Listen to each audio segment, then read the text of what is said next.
Bien-aimés dans le Seigneur, shalom, topesi bino mbote na komona Yesu Masia, nzambe na biso amona bino, bino bayobo mesana kolanda biso na chaîne na biso canal Peniel TV, to na page na biso Facebook Major KD, topesi bino shalom, nzamba amona bino na nyonso na ndenge bozolanda biso na ba commentaire bozosala nzambe na biso amona bino parce que bozali bana nzambe oyo nzambe azomona tango nyonso.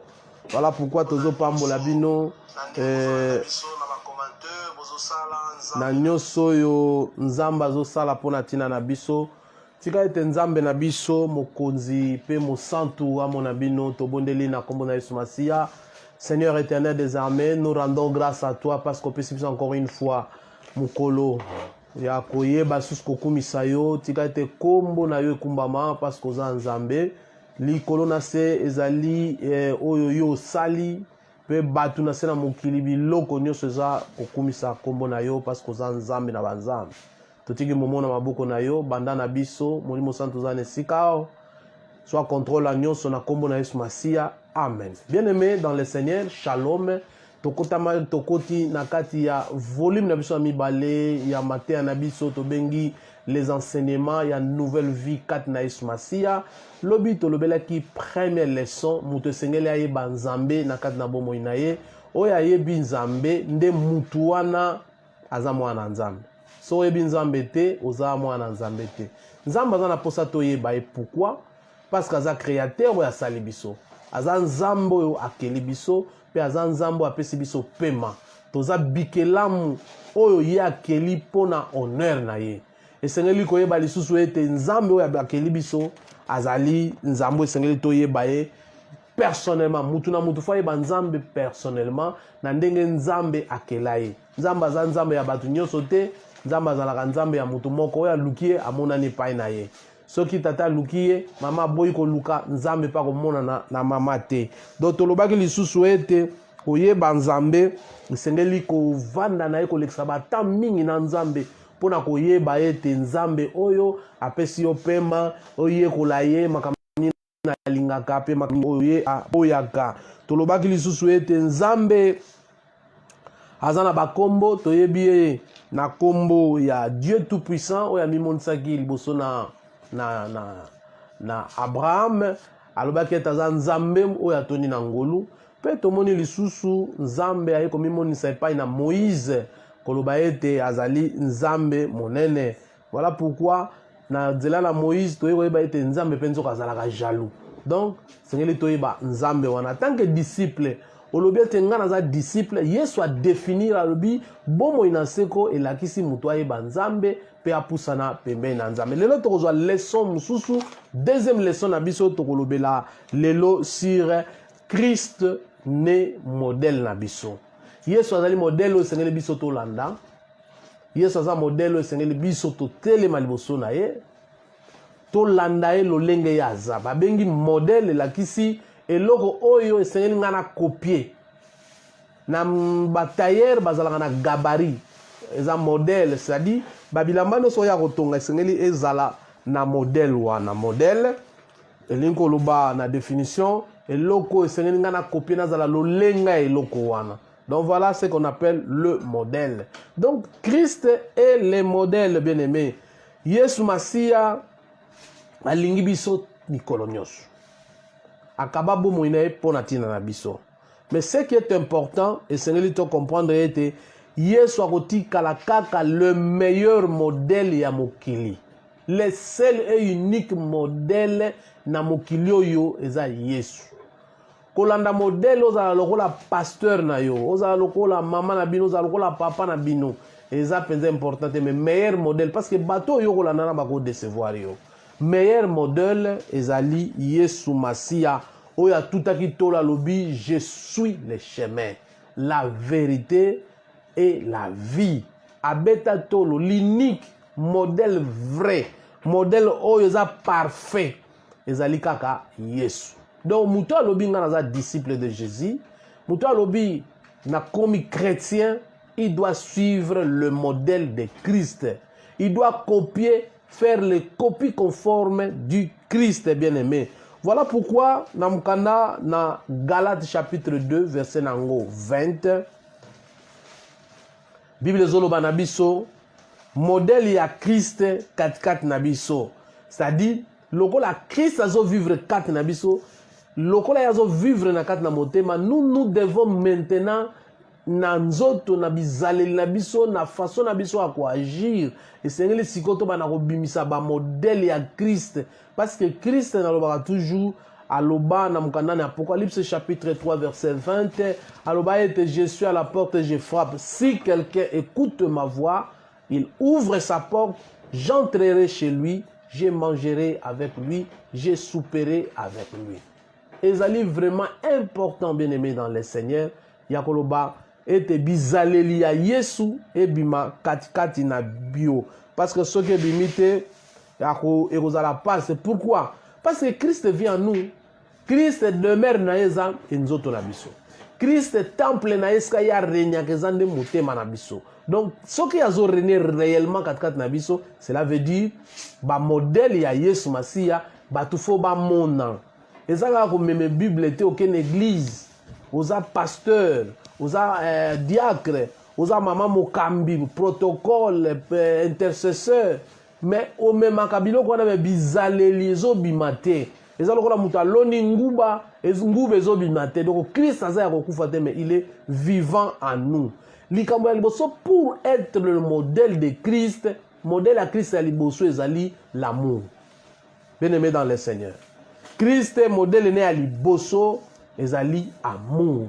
Mutu alobi nga aza disciple, il faut azala na amour katikati na bomoi na ye. Comme Jésus a-t-il prouvé son amour dans Romains chapitre 5 verset 8. Amour ya Yesu à cause ya ba pécheur et memi Yesu akene kokufa ne kulusu. Donc c'est-à-dire mutu alobi ete nga naza chrétien, naza disciple de Jésus, bino ba obolanda biso na école de disciples, tango zoloba ke na komi disciple, il faut yeba ete Christ a pouvoir amour na ye po na batu mususu, po na batu na masumu. Ye mutasali lisumu te, mais andimi akufa na place ya batu mususu. Biso pe lokola, nous devons montrer l'amour inconditionnel. Soko zo pesa amour na condition, eza malamu te. Ah, parce que ya linganga te nga pe na olingete, wana eza condition. Mais Christ a compris que bato ti nazo kene kokufa, ba bakanga ne kulusu, ba bomangai na tika nga na tika lo sa eloko moko te. Nazo laksa bango l'amour inconditionnel. Nazo kufa pona tina na bango parce que na lingi na sauver bango. Donc biso pe bien aimé dans le Seigneur, esengeli to lakisa cet amour envers nos frères et sœurs. Nzambe to mona kete mais soko muto zo mono lingi ete. En tout cas bongo nzambe mona to lingi ndeni. Bandana na kolinga muto yo zo mona. Frère yo mona en église, ndeko yo mona na balabala, bandana na kolinga ye, bandana na kozala na ye malamu, si mande nzambo yo zo mona te, ndeko yeba kolinga ye. D'ailleurs, mukana nzambe elobi ete mibeko mibale na tikeli bino, bolinga na libiso na bino na bino, bolinga nzambe pe bolinga bino na bino. Donc c'est important bien aimé, tous les kolanda modèle ya Christ oya tondisama ki na amour, amour wane memie kino na kokufa. Yango na mukanda il y a Jean chapitre 15 verset 13, Bible lobi grand amour ezali wapi? Ezali ya kopesa bomo ina yo pona bato mususu. C'est ça le grand amour. Le grand amour eza yango wana kokaba bomo ina yo pona mutu mususu. C'est-à-dire à cause de l'amour, ndeko wana nga nazo salisa parce qu'il y a l'amour. Naza na intérêt te, oh ya pesa ngelo côté, yem dem ta finga nga, yem dem ta lobanga nga. Moi je le fais à cause de l'amour. À cause de l'amour. Le grand amour ezaka kate que na pesi fufu na pesi mbongo te. C'est de donner sa vie pour l'autre. Mukana na Jean chapitre ezoloba yango. Et le grand amour est de donner sa vie pour ses amis bien-aimés. Tango zolinga muninga no malamu na point ko kufa pona ye, c'est ça le grand amour. Christ est comme un ami fidèle.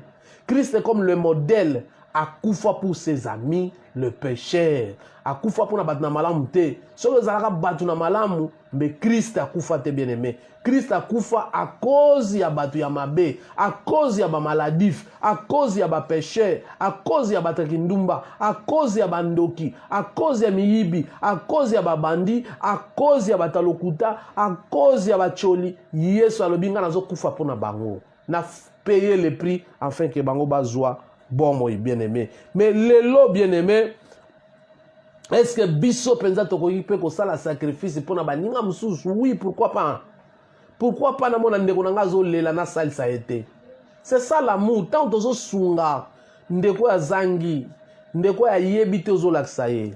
Ndeko yo azo kokate o pese quelque chose. Nyoso eza lisungi. Mais soki tozo sunga, ndeko yo azana mongo te. Mais nazo cholaye.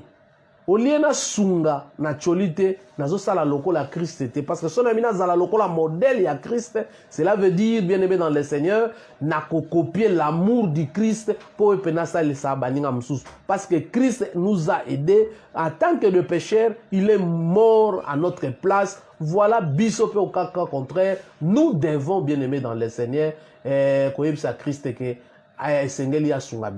très important, oyo sengeli yoyeba en tant qu'un chrétien, oyo alungi azala modèle li boso na nzambe bien aimé dans le Seigneur. Ezali penza malam. Yango eli kolobate que donner sa vie ne signifie pas nécessairement mourir pour tes amis, tes bien aimés. Tant que donner ta vie, cela ne veut pas dire na ngafona kufa pona na Paul, ngafona kufa pona Jean-Marie. Mais donner sa vie au tozolo ba bien aimé, ezali nini, mais ezali ko pesa tana yo po nandero mususu. Est-ce que tu as déjà pris le temps de prier pour un autre frère qui souffre? Est-ce que tu as déjà eu le temps de dire un mot pour une sœur qui est en train de souffrir? Au solo ba yango ozo atolo binzambe ndeko tela zo kokate azo balate ndeko tela zo botate ndeko tela za l'hôpital ndeko tela koti cacho innocemment, même si azala qui coupable. Est-ce que ce soit temps donner sa vie bien-aimé, c'est de prendre le temps de dire un mot et pas un zambé pour ton ami. Donc ezali tellement important. Donner sa vie bien-aimé, c'est aussi écouter les autres. Kozala précédé, kozala mututa unyoso toza toujours exalté, oyoka bande côté. Attendez quoi na faute yoka et pesa litoi à se justifier. Tant ozo pesa litoi malgré faute naie, c'est ça ce qu'on a dit. Aimer son frère, donner sa vie pour son frère, l'écouter bien-aimé, donner sa vie pour les amis, bien-aimé, c'est l'aider, les aider, faire les dons, faire les aides. Yo osunga te, yo olinga osunga baninga te, basunga kaka yo, nzambe yoka. Bible lozo ma biso na notre Père qui est aux cieux. Tant que zoloa, pardonne-nous ceux qui nous ont offensés. Loko la biso peut te pardonner à rabat. Est-ce que nous pardonnons les gens? Ba chrétien ba ça ba pardonner à te. Ce que dans les locaux ba chrétien ba kangaka c'est le rancune. Rancune. Bato nyoso bazana ba rancune lo les ate pona bango. Bato nyoso ba pardona ka muninga te lo les ate pona bango. Yesu asala eloko moko te, mais likone kulusu azolo batata limbisa bango ba yebele o bazo salate.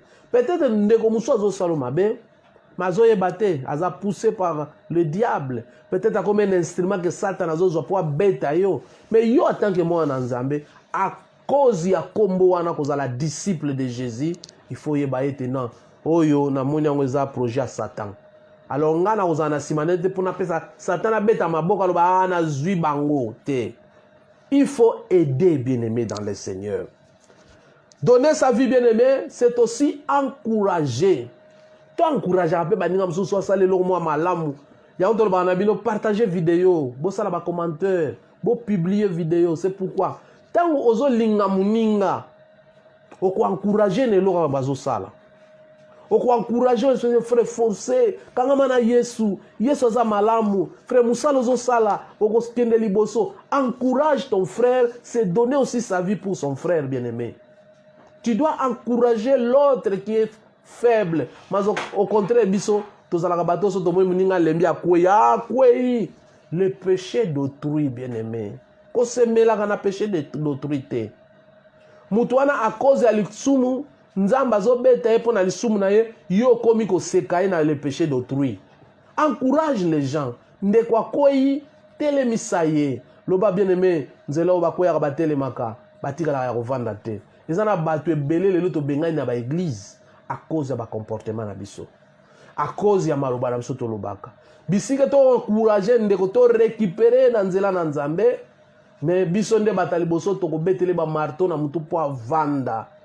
Po atika la libela ya kovanda. Mais tant tozo tike libela ya kovanda, Satan zo sepela a commis une proie pour na Satan. Donc, ko donner sa amour bien-aimé ezali ko encourager mutu kati na ba lutte. Ba lutte bitumba nyoso ko ya encourager ndeko eza bitumba. Encourager ndeko loba eza piège. Bien-aimé surmonter piège. Mu pepe soko yelinge ningisa. Bien-aimé dans le Seigneur, encouragez Ndekoloba, Yesu alobaki, même le vent, les marées, des problèmes, des situations, et comme la biso, et sengeli, tous à la bas oyo, toko telema. Bien-aimé, c'est important, toi encourager, c'est ça donner sa vie pour les autres. Si nous ne donnons pas nos vies pour les autres, et vous allez, moi, passe. Donc, moi, ma camboueze belé wana yakoloba. Mais tout ce qu'on a place wana. Nengeni ni bien-aimé, tokoyeba ete nous sommes de vrais disciples. Tokoyeba on ndengeni. Que ndenga nazo tambola boy. Naza vrai disciple ya Yesu Masia. E ya ebutwe ya moi. Lokola toyemba kanzembo ya na butwe ya na moye. Nakobanga eloko te. Mais okoyeba ndengeni que tu es le vrai disciple de Jésus. Nalobaka toujours ko na église. Koza na Bible.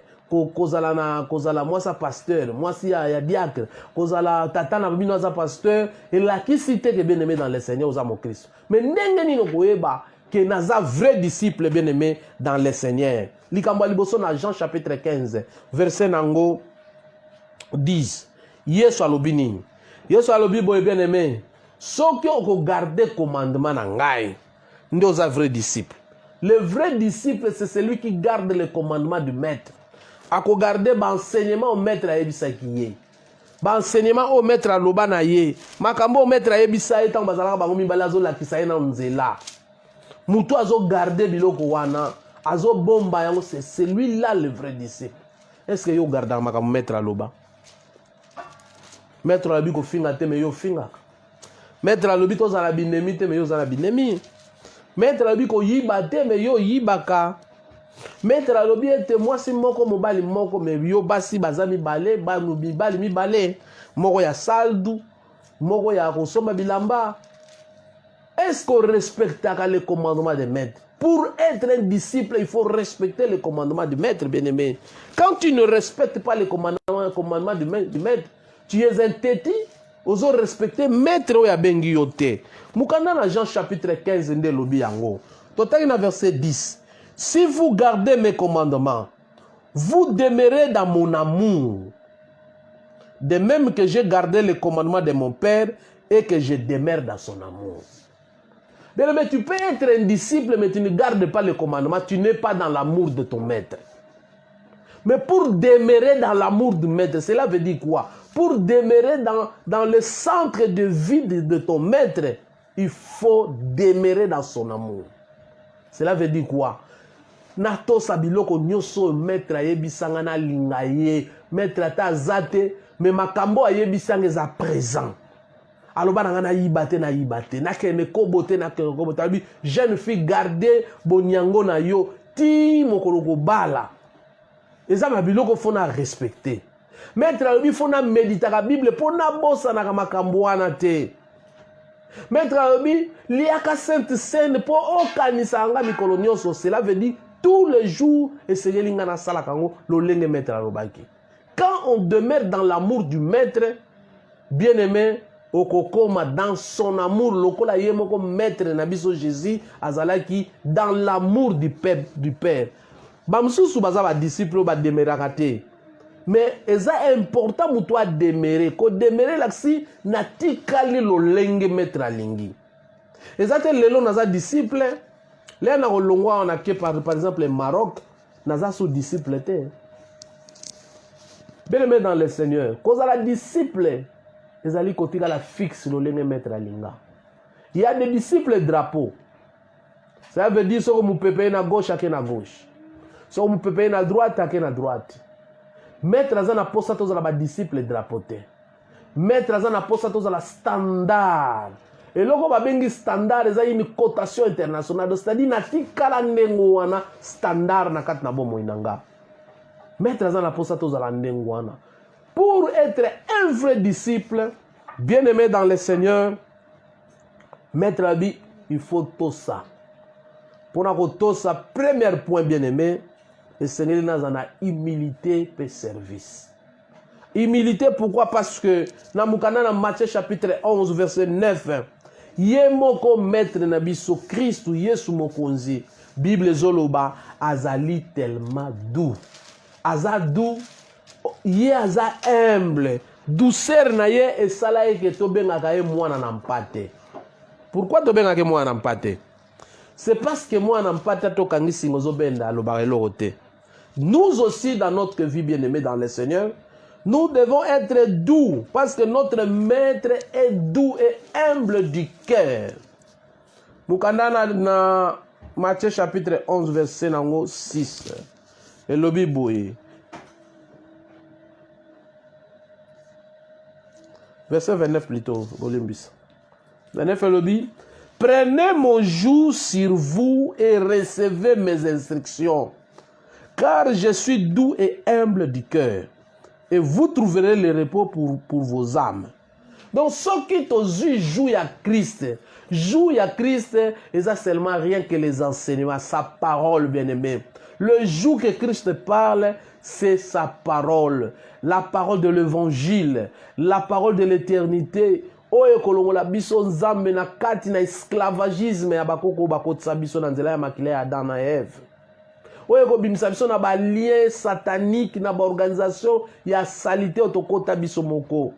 Alors prenez mes instructions. Les instructions de Jésus, c'est de sortir bien-aimé dans le péché et de le suivre parce qu'il est la vie. Les instructions de Jésus, c'est prendre la vie éternelle, de l'accepter comme Seigneur et Sauveur dans notre vie. C'est alors, bien-aimé, quand nous avons cette instruction, c'est alors nous sommes errés. Il est doux, bien-aimé. Jésus est doux et humble. Biso en tant que disciple. Comme tous a besoin de la modèle na biso, na kati na biso, to le modèle aza muto azo copier et loko de asi basala. Yozo sala ya yote mais ozo sala ozo copier aussi basala. Bien aimé, nous devons être humbles du cœur comme notre maître. Quand on a humble du cœur, ils ont malamu bien aimé. Parce que ce qu'on a humble du cœur, on peut trouver repos. Parce que Christ a l'objet besoin de jouer. Nous avons humble du cœur. Ce qu'on a trouver repos. Les repos bien aimé, ils ont juste quand tu acceptes Christ, tu sois modèle kolokolaye, oza lokola kaka ndenge ya zali, c'est alors tu auras des repos. Dans Philippiens chapitre 2, verset 5 à 8, et l'obini nous a bien aimé. Christ étant Dieu a vécu dans les cieux loin du malin qui est dans le monde. Néanmoins, dans verset 7, ils ont indiqué le lenge Christ s'est humilié en prenant la nature d'un serviteur. Bien aimé, celui qui veut être modèle, il y a Christ. Il doit être comme un serviteur. Un serviteur, c'est qui? Un serviteur, ce n'est pas celui qu'on les sert, mais c'est lui qui sert les autres.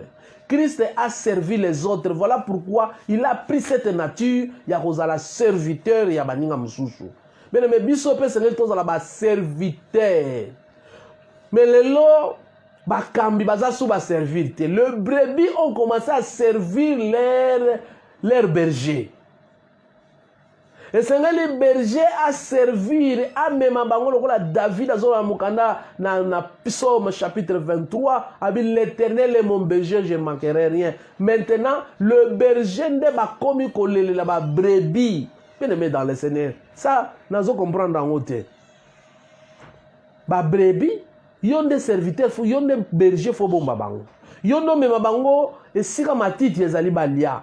Yonde faut même on a source pour ba melamai. Yonde faut battre la bango contre les intempéries. Yonde faut battre la bango contre les lions, les ours pour que va dévorer bangote. Mais non, l'église a changé de mission. Ce sont des brebis, il faut pas battre la berger na bango. Oh, ça me poignarde dans le cœur, bien-aimé. Le Seigneur lui ose à la serviteur. Serviteur est là aussi servir les autres, bien-aimés. Tu es là pour servir de la part du Seigneur. Tu es là pour servir les âmes que Dieu t'a données. Pose à la modèle, il y a Christ, bien-aimé. Et ça est tellement important. Et on peut ça ma casse ya un serviteur dans la vie de notre Dieu. Expression ya la humilité du Christ de sa mort sur la croix. Et l'axi nini bien-aimé. Et l'axi que kokenene kuluso yesu akendaki douleur ya monaki ezali likamu ya soni pe douleur ya pasi o ya yokaki. Ce n'était pas ezaki loko osema bi bona zaki kufila ba baleki masumu mais ezalaki liwa ya soni liwa ya bato ya yesu tala niveau yesu amikiti loko ya serviteur a servir bato liwa ya soni andima bachaine kuluzo loko la muyibi bisika moko na ba miyibi ye mokonzi na bakonzi ye oyo akela moto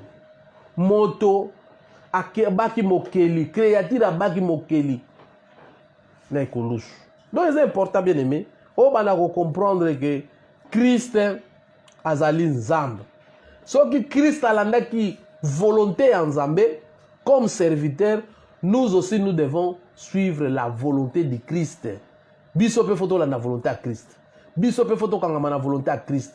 Poso to kangami na volonté à Christ, to mona bisengo oyo sengeli Yesu azali koloba. Et sengeli personnellement n'a réfléchir bien aimé. N'a réfléchi parce que Christ a prié son Père. Abonde la papa na bana ko bonde la papa na ye.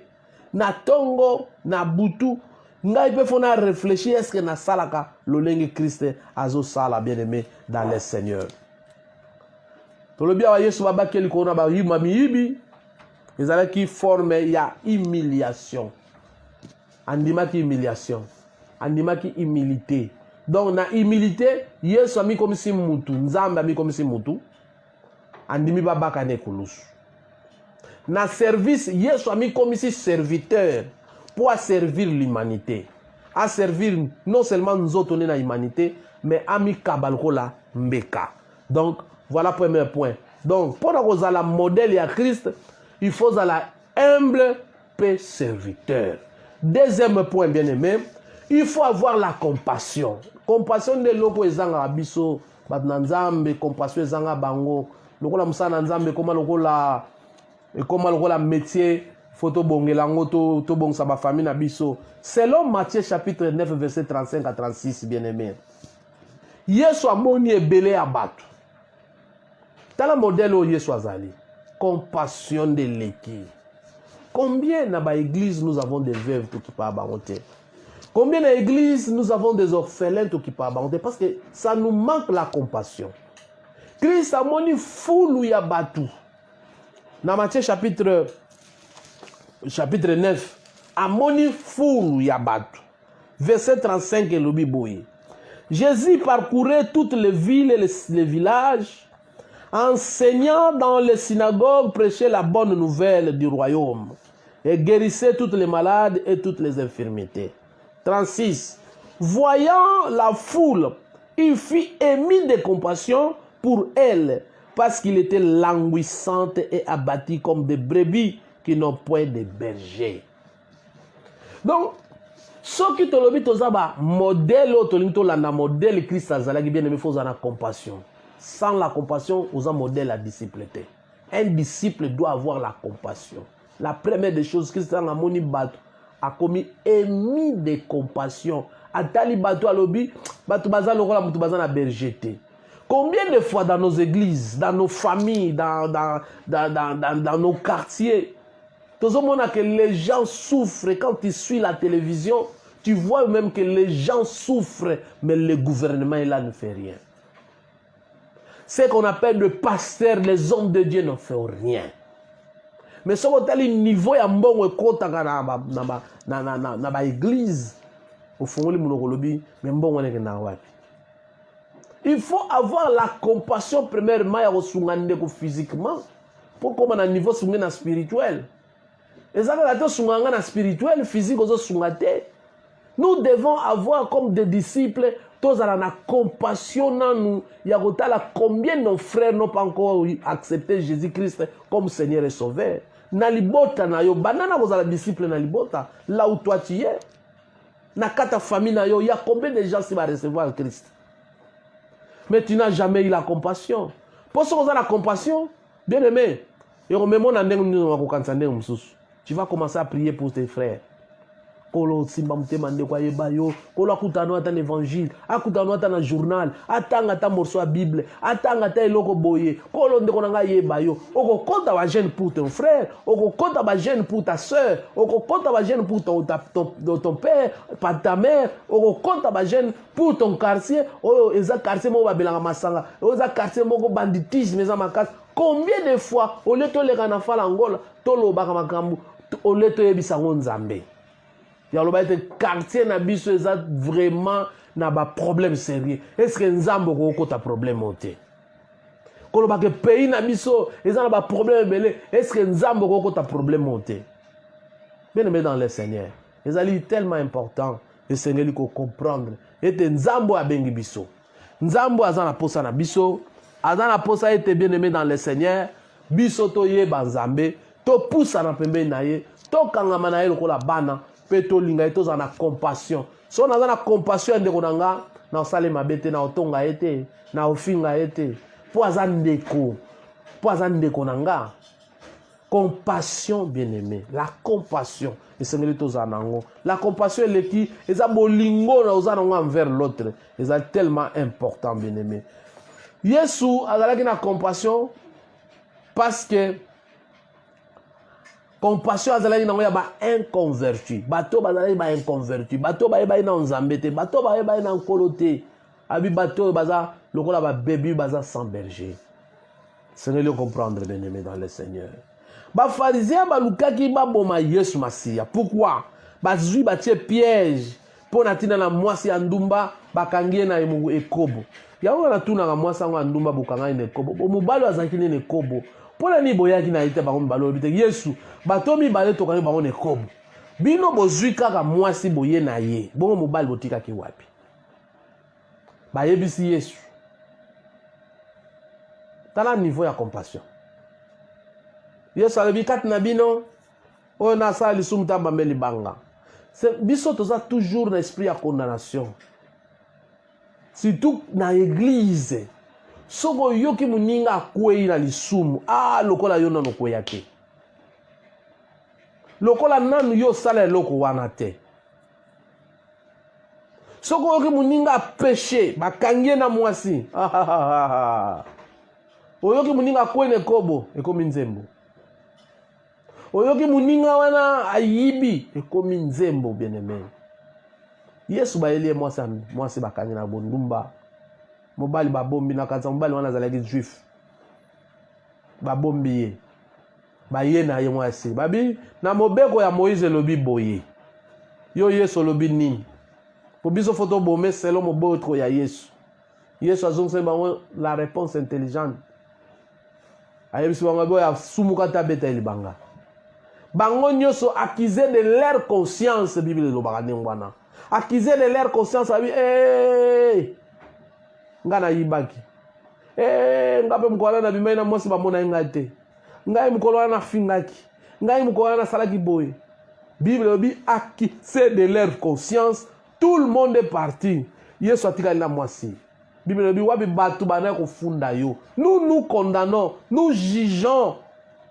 Toza lokola dan mwasi opesa ki ngai eza ngai te mwasi yo mtopesa ngai ye. Abosali mkolala mukaka lobaka biloba loba. Celui-ci en tout cas nzoto pour la première fois na moni mutu na bana obenga Eve. Bien-aimé, Yesu accusé. Alors moi aussi je ne t'accuse pas. Je te condamne pas. Mais va, ne pêche point.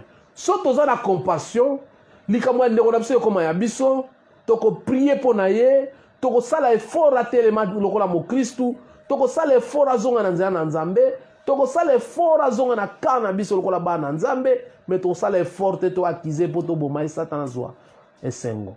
Parce que objectif ya Satan c'est ça. Tok beta ya kufa na masumu pa ke na lufelo. Donc on est condamné par bien-aimé. Ayez cette compassion 4-4 nabiso.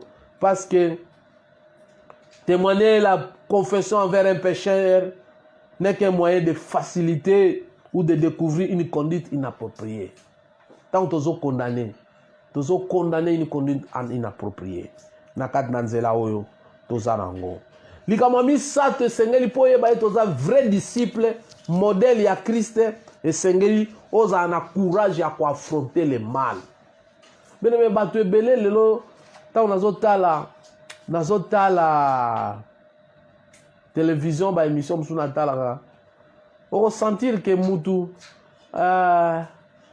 asumugi parce que fallait que sumuga te nazali na possibilité te mais Christ a affronté le mal. Affrontant on neni soko ta na Matthieu chapitre 23 verset 27. Ba pharisien ba hypocrite ba yepanaye. Nous allons lire cet verset là. Ba hypocrite wana ba pharisien le tombeau blanchi. Ba to bonzambe kana na lamba.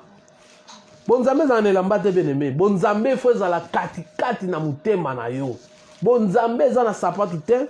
Bonzambe za na ba geste te ototambola nango. Mais bonzambe sengeli ozala na kati na mutema na yo. Bible zolo ba na biso boye. Na verset lobi malheur à vous scribes et pharisiens, hypocrites, parce que vous ressemblez à des sépulcres blanchis qui paraissent beaux au dehors et qui au dedans sont pleins d'ossements, des morts et de toute espèce d'impureté. Pourquoi Christ a comme un niveau wana ya koyebisa bango babiloko wana ba scribe? Parce que bango apparemment bazomi monisa lokwa bato ba sang. Mais Christ a bangi bango te malgré multitude na bango, malgré koyeba na bango, il les a affrontés à sa bango vérité. Bien aimé, la vérité est têtue, mais la vérité est zaka vérité. Ce qui nous dit quoi, c'est que qui nous ko pakulango te. Na cadre d'église, nous quoi deuxième femme yo siko maté on côté en soute parce que si on te loyer appelle ça kambongo ebele akokima. Bien aimé dans le Seigneur. Voilà la peine la vérité que oh bon la vérité parce que aux amuto ba bengo à la vérité affranchi pour dire la vérité. Il faut franchir le mal. Na kad nanda kutata zo linga bimana mwana zana courage a webisa mama. So mama mina yoki oteke ne luka batu mususu yebisa. Zana courage parce que vous êtes chrétien. Mubala linga memona ba pratique moko bozala ka bien te zala la courage a webisa te ko ezaba kama na ezaba kama nzambete. Zana courage. Zana courage à affronter le mal. Parce que Satan, quand tu l'affrontes pas bien aimé, à au monde là yo. Zana na courage à affronter parce que Christ a affronté les scribes. Aïsi bango véritable. Bimoni bino de bozana bo santo kutu bozala na honte. Vous êtes des tombeaux blanchis. Kati na bino mikula pe ba impureté zana kati. Mais muta mona bino na libanda. Aloba nezi ba sango akolata kitoko. Sango zo totali obenge ange. Mais kati na ye. Bilamba pembe la kisite ke muto aza mosantu bien aimé dans le Seigneur. Le nom mona ba pasteur mingala ti pembe. Le roi neti boté on pesa pembe. T'es bien aimé. Pembe et la kisite ke muto aza mosantu. Mutema pembe la kisite ke muto ayebi nzambe. Muto ala ti bilamba pembe mishwara pembe sapata pembe veste pembe d'ailleurs les assis moi malamte. Et ngolo batereza na bonzambe. Et sengeli ozala mutoyo libande za pembe motema pe na kata pembe. Donc affronter le mal bien aimé. Quand tu vois le mal, ne fais pas comme l'Autriche. Autriche soka moni danger azu mutu abomi na zelo. Nzoto atiki libanda. Ya kanzaka vie za na kata mutu na yowana. Azu mutu na ya kundi na zelo, nzoto atiki libanda. Il faut aborder des situations, même dans l'église il faut l'aborder. Pasteur zo ke na gauche, alinga me bobandaki na nzambe obano mona ke non, tozo ke neti to ke yo disciple na pai. To telema na noa. Na moni to bandaki bien. Mais même si à Bengano l'église, à cause de la vérité, va la peine de sa vérité. Parce qu'on servir 2 mètres. Si on pasteur a bien noté, tous les logos, tous les channels, tous les wana bokomi na 2 mètres bana biso te pa ngai na okende 2 mètres te yo kende nga na okende te toka bwana. Savoir affronter le mal, savoir affronter le fraude, savoir affronter vie à ma baie au nzamba lingite, savoir affronter l'idolâtrie. Au moni bien que tangi na Bible balobi ete ko fuka mela bikeko za mabe yo parce que papa na yo botama na catholique azalaka na catholique olobi que non c'est bon tout ke na biso. Sortez bien aimé. C'est important oye ba nzambe yo moko ke olanda batu nyonso. D'ailleurs tolobaki nzamba za nzamba personnel, nzamba za ya groupe te o groupe ya bazu te, nzamba za pona yo lukiye lokola za ya kobombama o lukiye a mimonisi pona ko binzambe pona yo. Donc savoir affronter bien aimé le mal. Yesu affronter bango. Il faut du courage pour annoncer l'hypocrisie bien aimé et l'injustice. Il faut du courage. Du courage pour annoncer l'hypocrisie et l'injustice. Et c'est correct de cacher derrière les arguments. Oh lo baye tena na nza argument te soko moni na lobi na lobi na makamone za lokola neti na affronter. Non non non non non. O témoignage lo baté parce que mon aza passer na biso évêque moyen lo babilo wana te parce que titre na lo les athées bien mais nous sommes tous frères. Nous sommes tous frères. C'est pas parce qu'on m'appelle pasteur, on t'appelle pasteur, la lo la kunande to za ba pasteur na groupe na bango. Nous tous nous serons des frères et sœurs. Il y aura pas de papes, des évêques, des archevêques, des super, nous sais que quoi, des maréchals et aux alatés bien aimés. Nous tous nous serons appelés frères. Affronter la vérité. Dénoncer l'injustice, bien-aimé. Même dans la famille, dénonce l'injustice. Affronte la vérité, bien-aimé. Likambuya souka to chité, bien-aimé, pour être un vrai disciple suit l'exemple de son maître Tolobaki et Jésus priait. Yesu abadai ko sambela. Na mukanda na Marc chapitre 1er, verset nango 35. Bible zoloba tongo Yesu amati na ngomba ba Olivier ake kuna za osambela nzambe. Prier le matin c'est une bonne chose. D'ailleurs, nga fona zonga sous programme na nga ya ba prière ya ba tongo. Parce que quand je prêche comme ça, je me corrige aussi des fautes. Je me corrige. Donc il faut prier le matin parce que Christ priait le matin. Bible lobi tongo Yesu banai ko tika ba disciple bango moko ake quelque part pour na kosambela. Yo loko lingo za la modèle ya disciple loko la Yesu kasi Yesu banai ko sambela. Mais yo olala bando lalaki.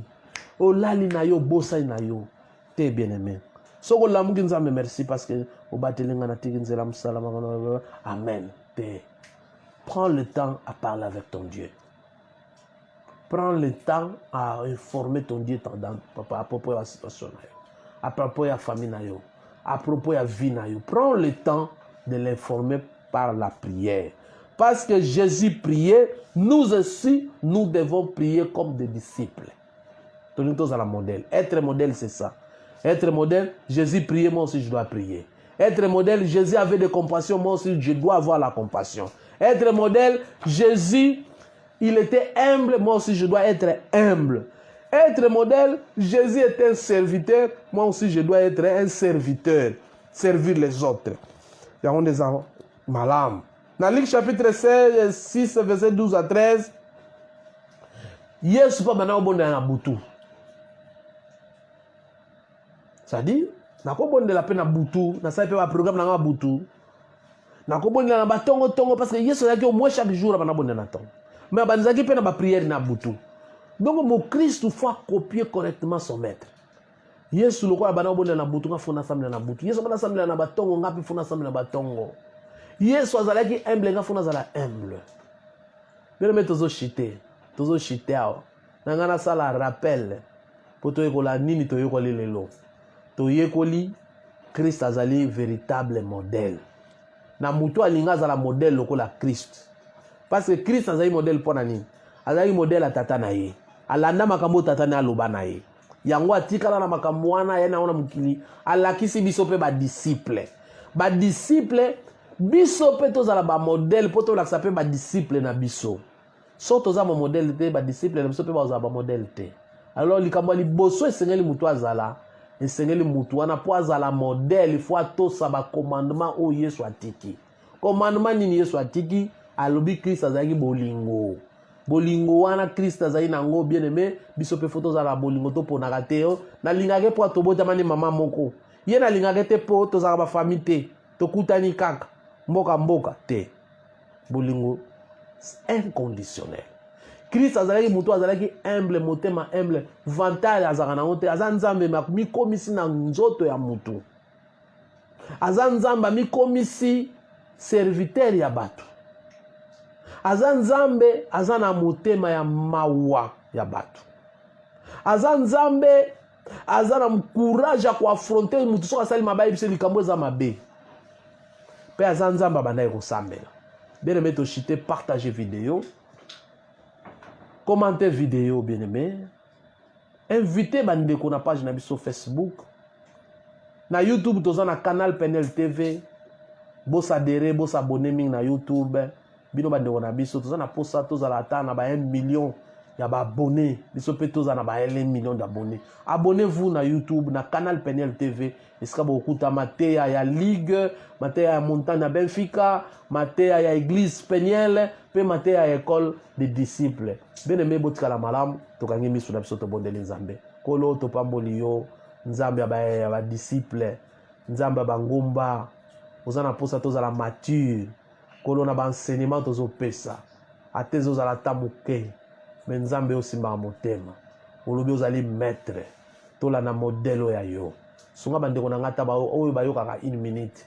Ata bato bayoka na indifférent. Kolo bakoma ba disciple. Maloba oyo ezala mbele ko palola mitema oyo kufa. Yango totiki nyonso na maboko na yo. Soko pesa biso pema tokuta na mbala sima. Nzambe tozanga te tokumisa yo na kombo na Yesu.